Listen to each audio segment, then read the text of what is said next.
د چا نه مور تلې ده صرف د هغې نه تپوس وکړه او په سرو سترګو ژاړي. مور یو لوی نعمت دی.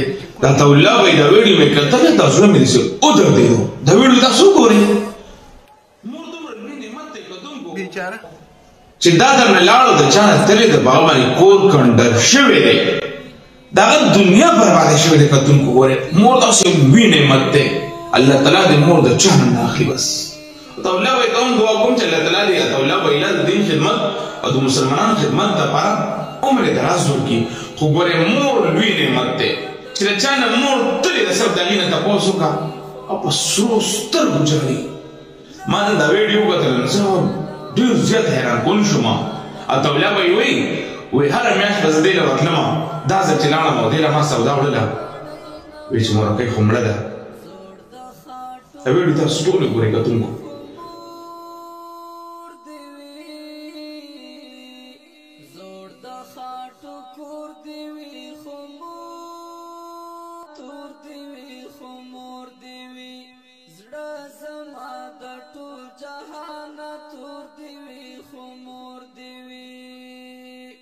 ژوند مې په سور اور دی وي خو مور دی وي زړه زما د ټول جهان تور دی وي خو مور دی وي زړه زما د ټول جهان تور دی وي خو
کور شته خو مور نشته. هغه مور چې دلته وی ما ورسره د زړه خواله کوله اشپزي به یې کوله. هغه مور چې زه به پټ پټ راتللم او دې کوټه کې به زه ورسره ناست وم.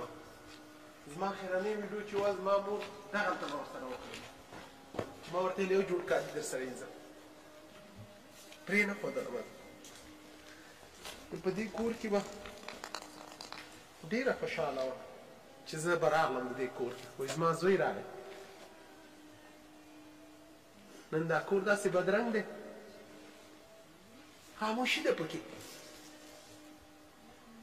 دا راوړې چې تا به ما ته ویلې چې بچی ما ته لږ شان شوده راوړه ما ته ښه غوړي راوړه سره بچیه چې که رسولو تکلیف بریزه یم فشار مې جګېږي.